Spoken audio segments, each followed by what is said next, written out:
అదే RTV app వార్తల్ని క్షణాల్లో చదివే అవకాశం ఉంటుంది. ఒక న్యూస్ పేపర్, ఒక టెలివిజన్ ఛానల్ మీ చేతుల్లో ఎప్పుడూ ఉంటాయి. వ్యవసాయ ఆధారిత ఆంధ్రప్రదేశ్లో ఖరీఫ్లో లక్షలాది ఎకరాల్లో సాగు చేస్తున్నటువంటి రైతులకు మాత్రం ఈరోజు ఎరువులు కొరత కంటతడి పెట్టిస్తుంది. వ్యవసాయ శాఖ అధికారుల నిర్లక్ష్యం రైతుల పాలిట శాపంగా మారింది. వారిని సకాలంలో ఎరువులు అందించాల్సిన కూటమి ప్రభుత్వం కూడాను ఈరోజు రైతులు వ్యవసాయం దండగా అన్న మాటను మాత్రం బలపరిచేందుకు చేస్తున్న ప్రయత్నంలో భాగమే రాష్ట్ర వ్యాప్తంగా రైతులు ఎరువుల కోసం ఇంటిల్లిపాది రోడ్లపైకి వస్తున్నా కనీసం వారి వేతలు పరిగణలో తీసుకోకపోవడంతో మాజీ ముఖ్యమంత్రి జగన్మోహన్ రెడ్డి పిలుపు మేరకు ఈరోజు అన్నదాత పోరుబాట కార్యక్రమంలో భాగంగా రైతులకు బాసటగా నిలవాలని వైసీపీ నేతలందరికీ పిలుపునిస్తే తెల్లవారు 5:30 నుండి ఇళ్లలోనే హౌస్ అరెస్టులు చేసే పోలీసుల ప్రక్రియను దాటి ఈరోజు ఆర్డీఓ కార్యాలయానికి రైతులు వైసీపీ కార్యకర్తలు చేరుకున్నారు. ఎరువులు వేతలు పడుతున్న రైతులకు బాసటగా చేస్తున్నటువంటి ఈ ప్రయత్నంలో కూటమి ప్రభుత్వం కక్ష పూర్తిగా రైతులకు సహాయం చేసే నాయకులను కూడా ఇలా కట్టడి చేయడం వెనక ఉన్న ఆంతర్యం ఏంటని ప్రశ్న పాతపట్నం మాజీ ఎమ్మెల్యే రెడ్డి శాంతం అంటున్నారు.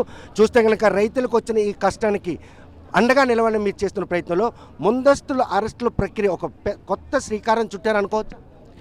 ఇప్పుడు మీరు చూస్తే రైతులు విపరీతమైన కష్టాల్లో ఉంటే ఇక్కడ ప్రతి ఒక్కరు కూడా రైతులే. మొత్తం శ్రీకాకుళం జిల్లాలో 100% కూడా ప్రతి ఒక్కరూ వ్యవసాయ ఆధారిత కుటుంబాలే.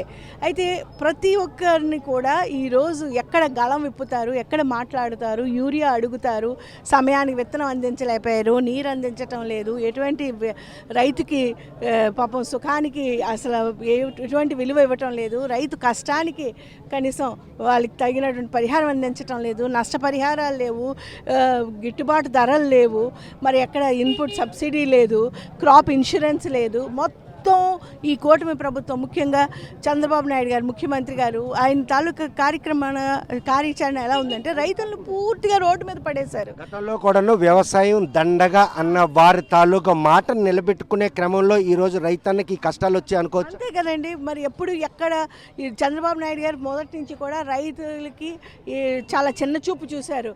రైతులు ఏదైనా ఒక ధర్నా చేస్తే మీకు అన్ని విధాలుగా రకరకాలైనటువంటి అసందర్భత మాటలతో అన్పార్లమెంటరీ లాంగ్వేజ్ వాడేవాళ్ళు. తొక్క తీస్తాను, తోలు తీస్తానని మాట్లాడేవాళ్ళు. రకరకాలుగా వాళ్ళకి అన్ని విధాలు కష్టాలు పెట్టి ఈ వ్యవసాయమే దండగా అన్నారు. ఇప్పుడేమో యూరియా కూడా వాడితే క్యాన్సర్ వస్తుందని చెప్తున్నారు. అంటే దేనికి కూడా ఒక మాట మంచి లేదు. జగన్మోహన్ రెడ్డి గారు ముఖ్యమంత్రి అయినప్పుడు ప్రపంచంలో ఎక్కడా లేని విధంగా 15,000 పైన రైతు భరోసా కేంద్రాలు పెట్టారు. ప్రతి గ్రామానికి కూడా ఈ క్రాపింగ్ పెట్టి అన్ని విధాలుగా పెట్టి మరి అంటే రైతుకి విత్తనం ఒక గింజ దగ్గర నుంచి ధాన్యం గింజ విక్రమైనంత వరకు కూడా వైఎస్ఆర్సీపీ ప్రభుత్వం రైతులతోనే ఉన్నది.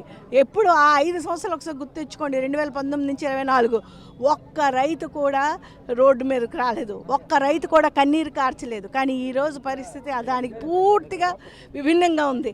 ప్రతి రైతు ఏడుస్తున్నారు. ఏడ్చి మాట్లాడాలనుకుంటే వాళ్ళని హౌస్ అరెస్ట్ చేస్తున్నారు. మీ మీద తప్పుడు కేసులు వేస్తాం, మీరు ఏం ధైర్యం, మీ మీద క్రిమినల్ కేసే డైరెక్ట్ మాట్లాడేస్తున్నారు. క్రిమినల్ ఇక్కడ పోలీసులని కానీ వ్యవసాయ అధికారులు వాళ్ళు తప్పు కాదు. Direct governance is under wrong governance. ప్రజల్ని మోసం చేయడంలోనే నెంబర్ 1గా ఈరోజు ఉంది. ఏ సంక్షేమ పథకాలు ఇవ్వటం లేదు. ప్రజల్లో చాలా ఉత్తేజం వస్తుంది, ప్రజల్లో ఆ అవగాహన వచ్చేసింది. ప్రజలు బాధపడుతున్నారు, భయపడుతున్నారు. ప్రజలను అణిచివేయాలి, ఆ భయోందోళనని మరింత పెంచాలి అని చెప్పేసి ఈరోజు రైతులు మొత్తం ప్రతి రాష్ట్రంలోనే ఇప్పుడు మా నియోజకవర్గం నుంచి శ్రీకాకుళం జిల్లాలో ఎక్కడి నుంచి ఎవరు రాలేకపోయారు. అన్నిటి దగ్గర పోలీసులు వెళ్ళి ఇంటికి 5 గంటలకు వెళ్ళి కూర్చుని పోయారు.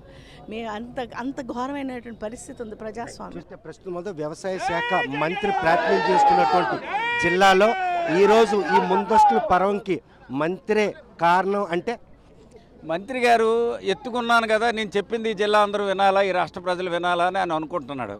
ఎందుకంటే ఎత్తుకున్నాను, నేను చెప్పింది నేను గట్టిగా ఉన్నాను కనుక నేను చెప్పింది అందరూ పాటించాలా, నేను చెప్పింది నిజమో అని ప్రజలు అనుకోవాలని అనుకుంటున్నాం. మేమేమంటున్నామంటే నువ్వు ఏ గ్రామమైనా వెళ్ళు, ఈ జిల్లా కలెక్టర్ గారు మీరు కలిసి వెళ్ళండి, ఆ రైతులతో కూర్చోండి, అక్కడ మీ గ్రామంలో అందరికీ యూరియా అందిందా, డిఏపి అందిందా అడగండి, మీకు వాస్తవాలు తెలుస్తాయి. మనిషి ఆజానుభావుడిని కదా, నేను చెప్పింది అందరూ వినాలంటే నిన్ను అలాగే అంటబెట్టే పరిస్థితి వస్తుంది. ఎందుకంటే ఇది రైతుల కష్టాలు. వారు 5:30 నుండే ఇళ్ల దగ్గర కట్టడి చేసే ప్రయత్నం చేసిన ఈ అవాంతరాలన్నీ కూడా అతిక్రమించి ఈరోజు తండోపతండాలుగా ఇచ్చిన పిలుపు మాత్రం రైతులందరూ రావడం జరిగింది.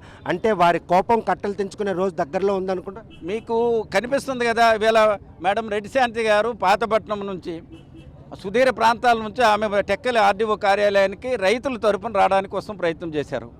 ఆమె రైతుల కోసం బయలుదేరితే అడుగడుగున పోలీసులు ఎక్కడ చూసినా ఆమెను అడ్డంగించడం. మిమ్మల్ని కూడా నిర్దాక్షిణ్యంగా ఈరోజు లిఫ్ట్ చేసే ప్రక్రియ చూస్తుంటే మీరు ఏ నేరం చేసేందుకు బయలుదేరినా అంత కర్కశంగా వ్యవహరించారు. నిర్దాక్షిణ్యం కాదు, నాకు ఉదయం డిఎస్పీ గారి సమక్షంలోనే 2 ఏఆర్ కానిస్టేబుల్ 2 చేతులు పట్టుకొని వెనక 2 కానిస్టేబుల్ బీపులపై పట్టుకొని అసలు కానిస్టేబుల్ నా పీక పట్టేశారు, ఇంకొకరు నడుము పట్టారు. మొత్తం కలిపి ఆ వీడియోస్ మీరు చూడండి, ఎంత దారుణంగా నన్ను ఇచ్చేశారు. ఏ క్షణానైనా ఊపిరిపోతుందా అనే స్థితికి తీసుకొచ్చారు.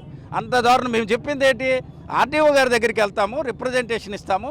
జిల్లా ప్రెసిడెంట్ కృష్ణదాస్ గారు వస్తున్నారు, రవిబాబు గారు వస్తున్నారు, రెడ్డిశాంతి గారు వస్తున్నారు. మేమందరం కలిసి రిప్రజెంటేషన్ ఇస్తాము. ఈ లోకల్ ఎంపీపీలు, జడ్పీటీసీలు, మండల పార్టీ ప్రెసిడెంట్లకే మీరు అలౌ చేయండి.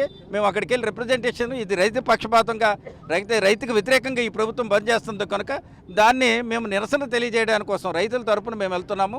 భారీ స్థాయిలో రైతులు హాజరయ్యి ఉన్నారు. వాళ్ళని సంఘీభావంగా మేము వెళ్ళవలసిన బాధ్యత మాకు ఉందని చెప్పి మేము కోరితే పోలీసులు పట్టి బకాయించి ఎక్కడ చూసినా సర్పంచులు, ఎంపీడీసీలకి గ్రామ స్థాయిలోనే అరెస్టులు, హౌస్ అరెస్టులు, యువకోజాములు వాళ్ళ ఇంట్ల దగ్గరికి వెళ్ళి అరెస్టులు చేశారు. మేము అడుగుతున్నాం, గతంలో ఈ ప్రభుత్వాలు పరిపాలించాయి, అనేక మంది ముఖ్యమంత్రులు చేశారు, ఇంత దారుణం ఏనాడు లేదు కదా. వ్యవసాయ రైతులకు సంబంధించిన అంశం మీద ఇంత దారుణం ఏ రోజు లేదు. ఏంటి పోలీసులు, ఎక్కడ చూసినా పోలీసులే. మరి ఆ డిఎస్పీ గారు ఆవేశ లోపలికి వెళ్ళాలన్నా, ఆర్డీఓ దగ్గరికి వెళ్ళాలంటే పూర్తిగా 6 వెళ్ళండి, 2 వెళ్ళండి, 4 వెళ్ళండి, 10 మంది కంటే ఎక్కువ వెళ్ళడానికి కాదని ఓ డిఎస్పీ ఎదురు కాయటం. ఏంటి ఎంత దారుణం? దేనికోసం ఈ పోలీసు వ్యవస్థ పనిచేస్తుంది? రైతుల తాలూకా విషయాలను అడ్డుపెట్టడానికి కోసమా పోలీసులు ఉన్నారు? కానీ ఇది ఏమైనా లాండ్ ఆర్డర్ ఇష్యూస్ వచ్చినప్పుడు ఈ టెక్కల్లో గంజాయి అమ్ముతారు, దానికి మీరు అడ్డుపడితే బాగును. ఈ టెక్కల్లో మరి అక్రమ మద్యం అమ్ముతున్నారు, మీరు అడ్డు పెడితే బాగును. ఈ టెక్కల్లో అధిక వడ్డీలతో వ్యాపారాలు చేస్తారు, అధిక అడ్డు పెడితే బాగును. ఈ రైతుల కోసం పనిచేస్తున్న విషయాల మీద మీ ఇష్టం వచ్చినట్టుగా ఇలా ప్రవర్తించడం ఇది ఎంతవరకు కరెక్ట్ అని పోలీసులు కూడా అడుగుతున్నాం. మేము అడుగుతున్నాం, మేము ప్రజల పక్షాన కదా పనిచేయాలి.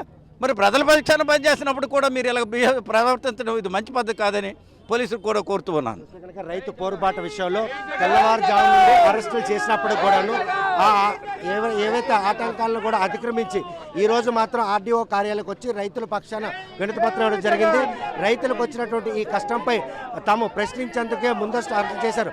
ఈ ప్రక్రియను మాత్రం పూర్తిగా ఖండిస్తాం. పోలీసు వ్యవస్థ మాత్రం ఈరోజు ఒకరి కనుసైకిల్లో పనిచేయడం మాత్రం బాధాకరం.